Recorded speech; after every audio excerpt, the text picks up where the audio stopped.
बराबरी के हैं और सब लोग डिजर्व करते हैं प्रधानमंत्री कैंडिडेट के, तो उसमें चयन करने में, सहमति बनाने में मुश्किल हो सकती है। बजाय कि चुनाव के बाद देखा जाएगा, तत्काल जो है इसे खारिज भी नहीं करना चाहते हैं कि कौन होगा, और इसे स्वीकार भी नहीं करना चाहते हैं, खोलना भी नहीं चाहते हैं पत्ता कि कौन होगा, और जो कि मुश्किल काम है। तो इसीलिए इस बात को अभी टाल मटोल किया जा रहा है। जहां तक मुख्यमंत्री नीतीश कुमार की बात है तो पहले ही अपने भी कहा है, उन्होंने पार्टी के नेता राष्ट्रीय अध्यक्ष जो है ललन सिंह ने भी कह दिया कि मुख्यमंत्री नीतीश कुमार कहीं से भी इसके उम्मीदवार नहीं है। हाँ, इतना जरूर है कि जिस तरीके से कोऑर्डिनेट कर रहे हैं तो कन्वेनर हो सकते हैं। कन्वेनर का काम होता है एक मंच पर सबको लाना, जो कुछ मतभेद हैं उनको खत्म करना, जो एक दूसरे के बीच में वार्ता नहीं होती है, बात करके एक संवाद सूत्र का काम करना, जो कि पूरी तरह से नीतीश कुमार कर रहे हैं, और आज कह सकते हैं कि बहुत बड़ी उन्हें सफलता भी मिली है इस काम में। बिल्कुल, नीतीश कुमार के नेतृत्व में ये जो लामबंदी शुरू हुई है, इसका नेतृत्व तो नीतीश कुमार कर रहे हैं कहीं ना कहीं, लेकिन देखा जाए कि 2024 में पेच जो है वो जरूर फंसने वाले हैं रंजन, क्योंकि देखा जाए अभी आदित्य जी ने बोला कि जो आंकड़ों पर जिनके पास वोट बैंक ज्यादा होगा वहां पर ये फैसला लिया जाएगा कि आखिर वो उस कुर्सी का दावेदार कौन होगा। तो कहीं ना कहीं इसको हर किसी के मन में चाह तो होती है बढ़ने की, तो कहीं ना कहीं 2024 में ये पेच जरूर फंसने वाला है ये महागठबंधन में। बिल्कुल, देखिए ऐसी समस्याएं आती हैं और निश्चित रूप से आती हैं, लेकिन देखिए चुनाव के पहले और चुनाव के बाद की राजनीतिक परिस्थितियां बदल जाती हैं, काफी बदल जाती हैं, और उसमें अपने अपने हिसाब से पार्टी के लोग जो है नेता हैं अपने अपने हिसाब से लेते हैं। अब जिनकी संख्या अधिक होगी तो इसमें कहाँ कोई छिपी हुई बात है कि कांग्रेस पार्टी की जो संख्या होगी सीटों की वो काफी होगा किसी भी पार्टी से, चाहे वो जेडीयू हो, आरजेडी हो, कोई भी पार्टी है, जितनी भी क्षेत्रीय पार्टियां हैं उनकी संख्या कितना भी बढ़ करके कांग्रेस पार्टी से अधिक नहीं हो सकती है, चूंकि पूरे देश में चुनाव लड़ती है कांग्रेस पार्टी। तो ये बातें हैं, लेकिन ये कोई जरूरी भी नहीं है। कई बार ऐसा हुआ है कि संख्या अधिक रहने के बाद भी कोई समर्थन करके सरकार दूसरे की बनती है। जैसे कि आप बिहार की बात कर लें, बिहार में नीतीश जी की जो सरकार बनी थी बीजेपी के साथ, वो संख्या अधिक बीजेपी की थी, लेकिन वो नीतीश जी की संख्या कम थी, बावजूद इसे सरकार इनकी बनी। तो देखिए चुनाव के बाद ये सब होता है। ये कहें कि सैद्धांतिक बात है कि जिसकी संख्या अधिक होती है उसे होता है, लेकिन गठबंधन की सरकार में कई बार ऐसा हुआ है कि कम सीट वालों को, कम सीट की संख्या वालों को भी कई बार चयन हुआ है। तो इसीलिए इस पत्ते को खोलना नहीं चाहते हैं। अब देखना यह होगा कि चुनाव के बाद क्या परिदृश्य बदलता है या उसके पहले कौन कौन से घटक दल इसमें साथ आते हैं, सबसे महत्वपूर्ण ये है। जी रंजन, आपको यही रोकना चाहेंगे, हमारे साथ सुरेंद्र सिंह बीजेपी नेता जुड़ गए हैं, उनका भी स्वागत कर लेते हैं। सुरेंद्र जी, आपका बहुत बहुत स्वागत है सारे समय में। सुरेंद्र जी, देखा आपने इस तरीके से जो लामबंदी शुरू हुई है नीतीश कुमार के नेतृत्व में, वो बहुत काफी आगे बढ़ गई है, क्या कहेंगे कुछ इसको लेकर?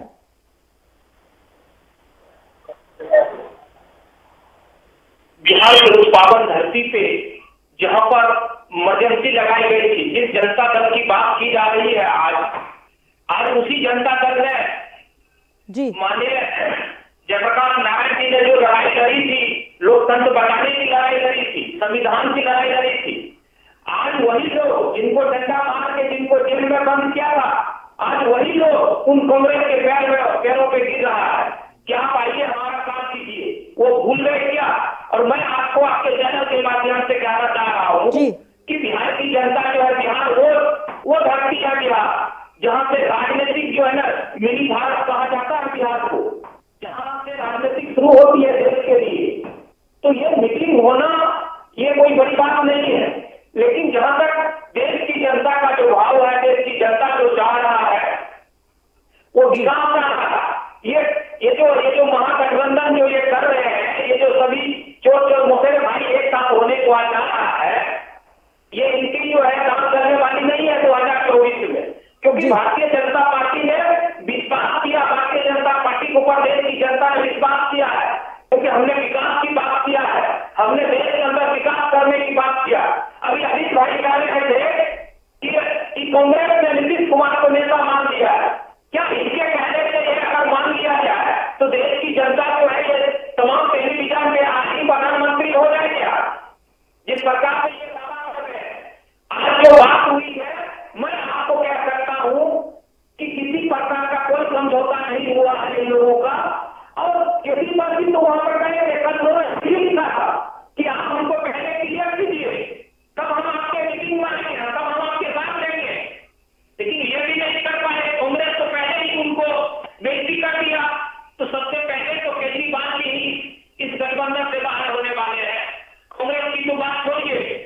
जी ने कहा अगर आपको हमारा साथ चाहिए तो बंगाल छोड़ना पड़ेगा। बिहार में भी यही चल रहा है, अगर आपको हमारा साथ चाहिए तो छोड़ना पड़ेगा। केजरीवाल कह रहा है अगर हमारा साथ चाहिए तो आपको दिल्ली और पंजाब छोड़ना पड़ेगा।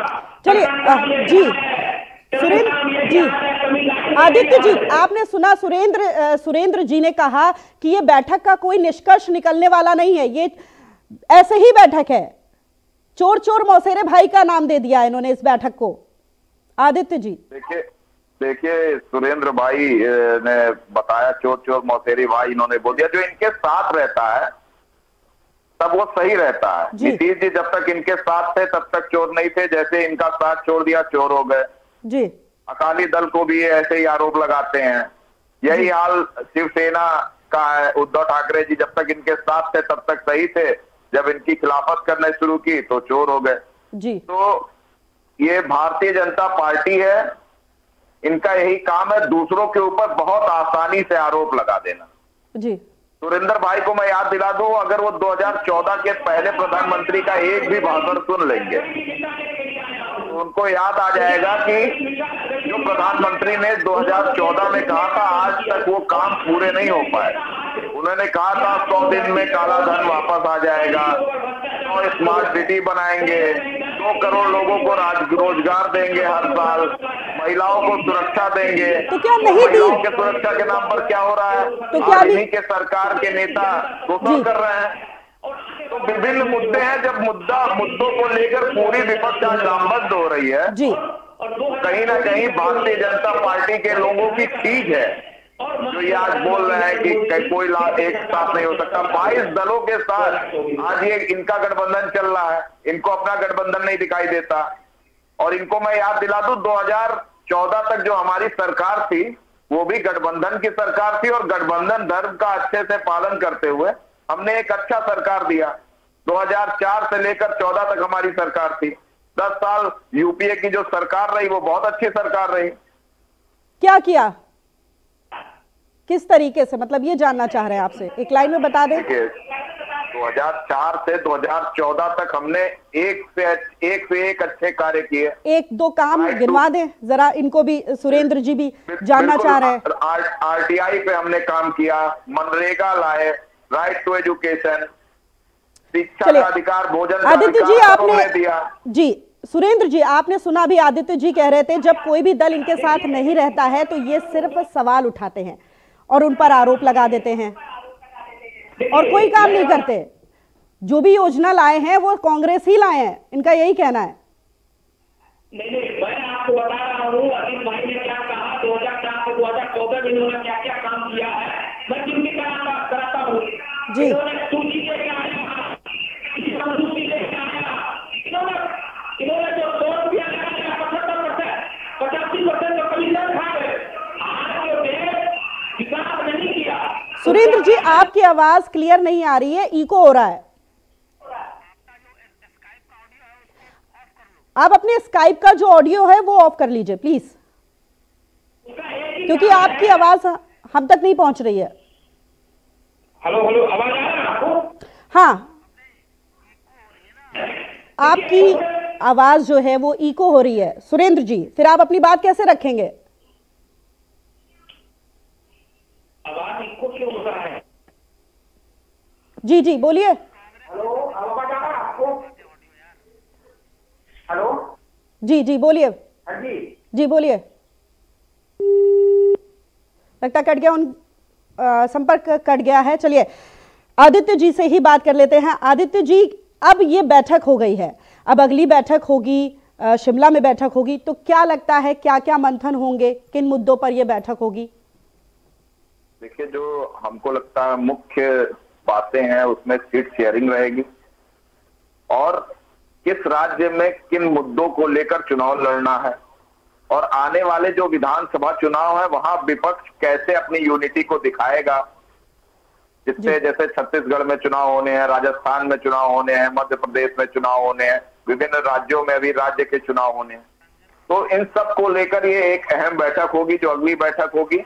आज निष्कर्ष ये निकला है कि कहीं ना कहीं सबको कुछ ना कुछ समझौता करके इस बड़े यज्ञ में अपनी थोड़ी सी आहुति देनी पड़ेगी, अपने अहंकार को त्यागना पड़ेगा, कहीं ना कहीं कोई ना कोई समझौता करना पड़ेगा। बिल्कुल, ये तो आपने पहले भी कहा था कि हर दल को समझौता करना पड़ेगा। जो अरविंद केजरीवाल का मैंने सवाल उठाया था, आपने पहले भी कहा था समझौता करना पड़ेगा। आपसे बात कर ले, जो पटना में मंथन किया जा रहा है वो कहां तक जाएगा, क्या लगता है कहां तक जाएगा? कर्नाटक में आपकी सरकार आ गई है, इसी तरह अब आपकी सरकार कहां कहां आनी है? देखिए, आने वाले जो भी विधानसभा चुनाव है, चाहे वो मध्य प्रदेश हो, हरियाणा हो, राजस्थान हो, छत्तीसगढ़ हो, यहाँ पर सीधी सीधी लड़ाई भारतीय जनता पार्टी से कांग्रेस की है जी। और निश्चित तौर पे एक बड़ा बदलाव होने जा रहा है जहां पर हमारी सरकार नहीं है। देखिए, मैंडेट हमारा कर्नाटका में इन्होंने छीन के अपना मैंडेट बनाया। कर्नाटका के लोगों ने साफ कर दिया कि उन्होंने मैंडेट कांग्रेस को दिया था। वही हाल इनका मध्य प्रदेश में होने जा रहा है। मध्य प्रदेश में इन्होंने कांग्रेस की सरकार थी, उसको जबरन पैसे से खरीद कर अपनी सरकार बनाई, वहां भी सरकार चेंज होने जा रही है। और आपने देखा कि हाल ही में फाइलें जला दी गई, सतपुड़ा भवन में आग लग जाती है, फाइलें जल जाती है। तो ये एक सब संकेत है, कहीं ना कहीं बदलाव का संकेत है। हरियाणा में भी आप देखिए, हुड्डा जी का, अमित शाह जी अपनी सभा करने जाते हैं और कम से कम अपनी सभा में 7 बार हुड्डा जी का नाम लेते हैं। तो निश्चित तौर पे कहीं ना कहीं भारतीय जनता पार्टी को लगता है कि अब कांग्रेस का समय आ रहा है। और इसीलिए आप देख लीजिए मणिपुर में जिस तरह से आज मणिपुर जल रहा है। बिल्कुल, चलिए सुरेंद्र जी हमारे साथ जुड़ गए हैं। सुरेंद्र जी, अभी आदित्य जी ने बताया कि जो सियासी मायने हैं अब वो पूरी तरीके से बदलने वाले हैं। उनका कहना है जिस तरीके से कर्नाटक में अपना खाता खोला है, अब वो हर जगह अपना खाता खोलने वाले हैं।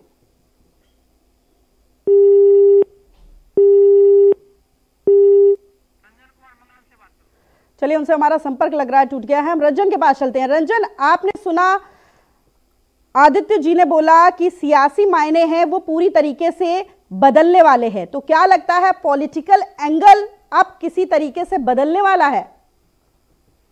देखिए, पॉलिटिकल एंगल, उनका जो कहने का मतलब था कि अब जो सियासी तौर तरीका था, ये जो परिस्थितियां हैं, जिस तरीके से केंद्र में सरकार एनडीए की है और अब जो क्वैद शुरू हुआ है उसके बाद से परिस्थितियां बदलने वाली हैं। उनका कहने का मतलब ये था।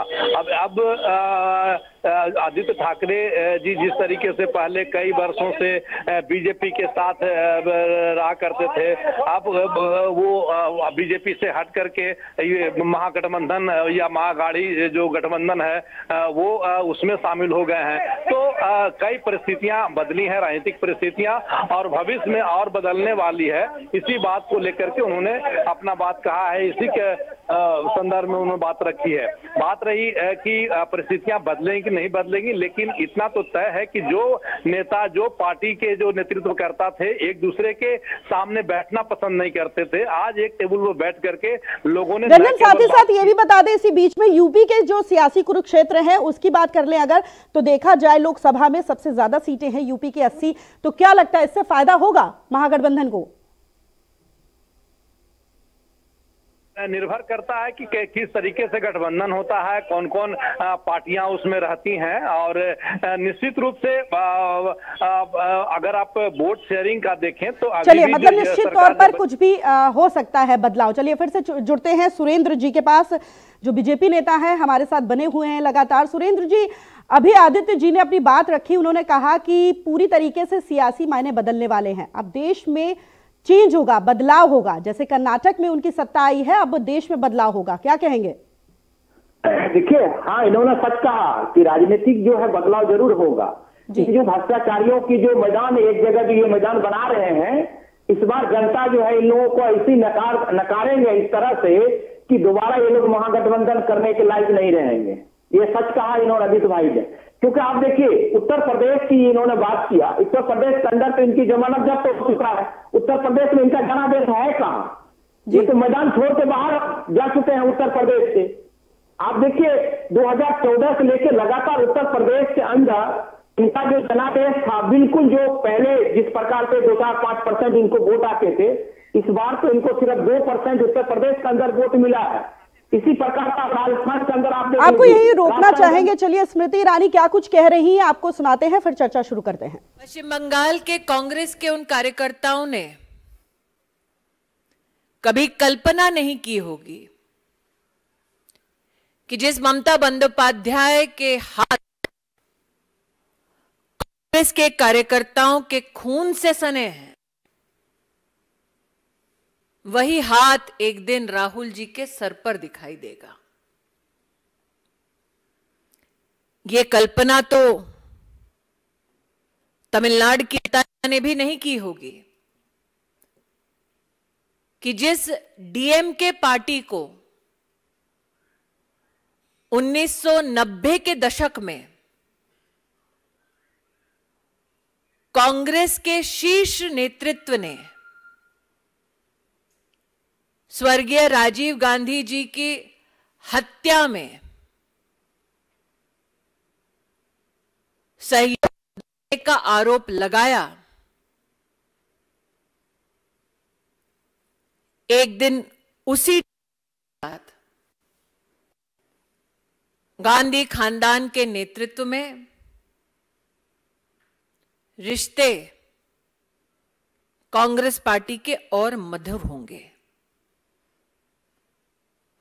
राष्ट्र ने देखा ममता जी ने लालू जी के चरण स्पर्श किए, लेकिन लालू जी ना निश्चित आप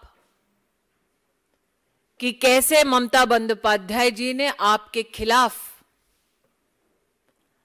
आपके दावों की पोल खोलते हुए एक श्वेत पत्र जारी किया था। राष्ट्र यह भी नहीं भूलेगा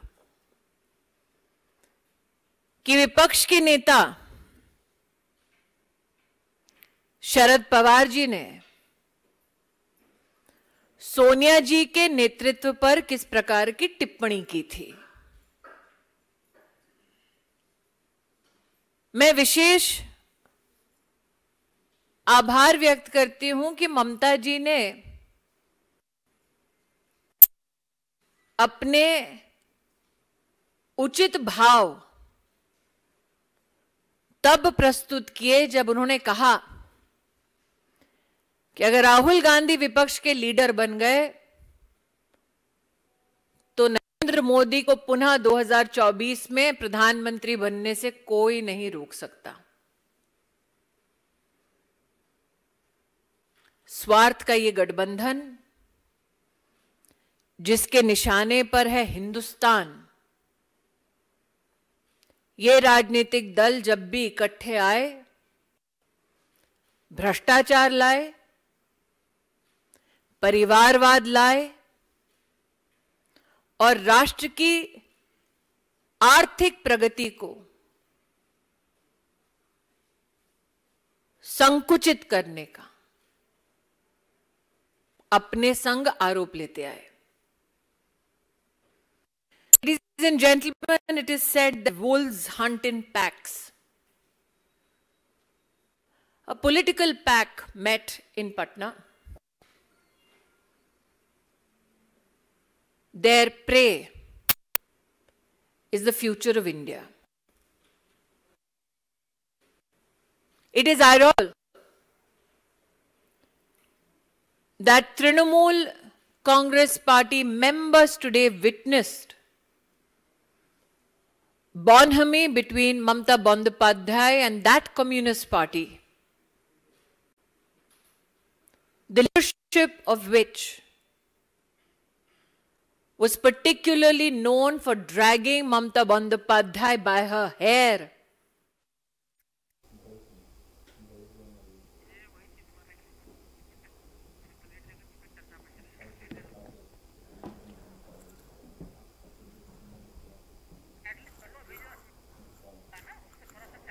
तो आप सुन रहे थे केंद्रीय मंत्री स्मृति ईरानी को, जो कि भारत की महिला एवं बाल विकास मंत्री हैं। वो पूरी तरीके से इस बैठक को निराधार बता रही थी। उन्होंने कहा कि इस महागठबंधन में ही लोग सेंध लगा रहे हैं, महागठबंधन के लोग ही कह रहे हैं कि अगर इस महागठबंधन का नेतृत्व राहुल गांधी को सौंप दिया गया तो ये महागठबंधन बेकार है। उनका कहना है कि इस महागठबंधन से ही आवाज निकली है कि अगर नेतृत्व राहुल गांधी को सौंपा गया तो 2024 में फिर से मोदी जी आएंगे। तो चलिए इसी मुद्दे और इसी प्रश्न के साथ हम चर्चा शुरू करते हैं और सीधे आदित्य जी के पास जाते हैं। आदित्य जी, आपने सुना स्मृति ईरानी को, सीधा वो बोल रही थी कि अगर इस महागठबंधन का नेतृत्व राहुल गांधी को सौंप दिया गया, हालांकि वो नहीं कह रही थी, उन्होंने कहा कि महागठबंधन में जो लोग हैं वही आवाज उठा रहे थे इसकी कि अगर नेतृत्व सौंप दिया गया तो कहीं ना कहीं ये निराधार हो जाएगा और 2024 में फिर से मोदी सरकार आएगी। तो मतलब कहीं ना कहीं मन से नहीं गठबंधन हो रहा है क्या आदित्य जी? देखिए स्मृति ईरानी जी की पुरानी आदत है, इन्होंने ही कहा था, ये भाजपा के लोग ही कहते थे रेनकोट पहनकर नहाते हैं मनमोहन सिंह जी। तो आदित्य जी सुनिए, तो स्मृति ईरानी ने बोला है कि ये जो महागठबंधन से ही आवाज आई है, बता दे रहे हैं, उन्होंने ममता बनर्जी पर भी बोला है कि उन्होंने ही कहा है कि अगर इसका नेतृत्व राहुल गांधी को पूरी तरीके से सौंप दिया जाएगा तो 2024 में फिर से मोदी जी की ही सरकार आएगी। इस पर बताइए। जो विपक्ष ने आज एक चर्चा की है, आपने देखा होगा, उसके बाद साझा प्रेस कॉन्फ्रेंस हुई, चेहरे पर बात ही नहीं हुई है और स्मृति ईरानी जी अपने आप से ये बयान बना कर कि ममता जी ने ऐसा कहा, अंदर क्या बात हुई है किसको क्या पता है। प्रेस कॉन्फ्रेंस में एकजुटता दिखाई दी ममता। उन्होंने ये नहीं कहा कि अभी गठबंधन में ये बात हुई है, उन्होंने ये नहीं कहा, माफ करिएगा, कि बैठक में अभी ये बात हुई है। उन्होंने कहा पहले कहा था इस तरीके से। पहले तो बहुत लोग बहुत कुछ कहते हैं, पीडीपी के खिलाफ बोलती थी स्मृति ईरानी जी, नरेंद्र मोदी जी पीडीपी के साथ इन्होंने गठबंधन करके सरकार चलाई। तो राजनीति में परिस्थितियां बदलती रहती हैं और बदली हुई परिस्थिति आज आपको दिख रही है, एकजुटता कहीं ना कहीं विपक्ष की हो रही है, तो इससे भारतीय जनता पार्टी को बहुत ज्यादा। तो मतलब आप स्वीकारते हैं कि राजनीति में परिस्थितियां बदलती रहती हैं, क्योंकि अभी आपने आरोप लगाया था बीजेपी पर कि बीजेपी से जब किसी भी दल का संबंध टूट जाता है तो वो आरोप लगाती है, तो कहीं ना कहीं आप स्वीकार रहे हैं कि राजनीति में परिस्थितियां तो बदलती रहती हैं। बिल्कुल, राजनीति में परिस्थितियां बदलती रहती हैं और स्मृति ईरानी जी तो लगातार राहुल गांधी की जब भारत जोड़ो यात्रा शुरू हुई तो सबसे पहले स्मृति ईरानी जी ने टिप्पणी किया और कहा कि यह असफल रहेगी, और उसके बाद सफलता आपने देखा पूरी भारत जोड़ो यात्रा की। लगातार भारतीय जनता पार्टी कहती रह गई, हमला करती रह गई, लेकिन उसके बावजूद राहुल गांधी जी की भारत जोड़ो यात्रा सफल रही।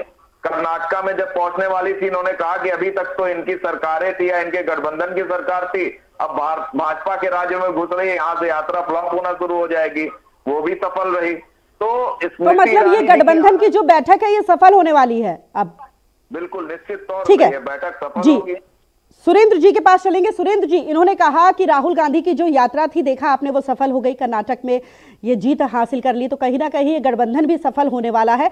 इस पर क्या कुछ कहेंगे? लेकिन साथ ही साथ ये भी बता दीजिए, इनका आरोप है कि ये राज्यों में केंद्र सरकार पैसा नहीं देती है, इसलिए विकास नहीं हो पाता है राज्यों का। देखिए, अभी सबसे पहले इन्होंने कहा कि राहुल गांधी की यात्रा से जो इनकी जो है सफलताएं हुई है, ये गठबंधन सफलता होगी। मैं तो कह ही रहा हूं कि राहुल गांधी को कहिए सभी गठबंधन के लोगों को कि प्रधानमंत्री घोषित कर दे जी, फिर तो अपने आप जो है बिना कुछ किए हुए भारतीय जनता पार्टी की सरकार बन जाएगी। अगर इसमें इतनी दम है या इसमें इतनी क्षमता है राहुल गांधी जी में, पूरे देश की जनता अगर इनके ऊपर भरोसा कर रहा है, तो कहिए महागठबंधन के लोगों को कि राहुल गांधी जी को प्रधानमंत्री घोषित कर दे। दूध का दूध पानी का पानी हो जाएगा, सच्चाई सामने आ जाएगा कि जनता किसके साथ है। दूसरी बात, अब इन्होंने कहा कि फंड नहीं देते हैं। ममता जी का ये सवाल था, अभी पीसी में उन्होंने बोला कि ये राज्यों को केंद्र सरकार पैसा नहीं देती है। हाँ, मैं वहीं पे आ रहा हूँ, मैं वहीं पे कह रहा हूँ जी। इन्होंने कहा कि केंद्र सरकार जो है फंड नहीं देती है। अभी कुछ दिन पहले आपने देखा होगा, राजस्थान के अंदर 5,000 करोड़ का पैकेज दिया गया, रोड हाईवे बनाया गया, वंदे भारत ट्रेन जो है सिर्फ बीजेपी, जहां बीजेपी की सरकार है वहीं जाती है या कांग्रेस के बारे में भी जाती है। रोड जो बन रहा है उसमें सिर्फ बीजेपी के लोग ही चलते हैं कि ये। सुरेंद्र जी, एक लाइन में एक प्रतिक्रिया और जानना चाहेंगे आपसे, समय कम है इसीलिए एक लाइन में और एक प्रतिक्रिया जानना चाहेंगे। महबूबा मुफ्ती ने बोला है कि कश्मीर में जो हो रहा है वो पूरे देश में व्याप्त हो जाएगा अगर बीजेपी की सत्ता कायम रहती है तो। देखिए ये तो अच्छी बात है ना। और कांग्रेस अगर महबूबा कर रही है वो तो सच्चाई कह रही है कि कश्मीर, उनका कहना है कि गोडसे शासन लागू हो जाएगा। देखिए वही तो मैं कह रहा हूं ना, कश्मीर हटाई गई है तब से, जिस प्रकार से शांति बहाल है, वहां पर विकास हो रहा है, अमन का चैन है, जो हिंदुस्तान के तमाम लोग वहां जा रहे हैं, ये तो अच्छी बात है। तो महबूबा जी को क्यों दिक्कत हो रही है? क्योंकि महबूबा जी की राजनीतिक रोटी जो खिसक चुका है, तो वो तो उनका सीधा बयान देंगे। और उनका आदत है सुर्खी में बने रहने का, टेलीविजन पे आने का बहुत ज्यादा उनको शौक है, ये उनका सीधा बयान देते रहती है। चलिए, फिलहाल बहुत बहुत धन्यवाद आप सभी का हमारे साथ जुड़ने के लिए।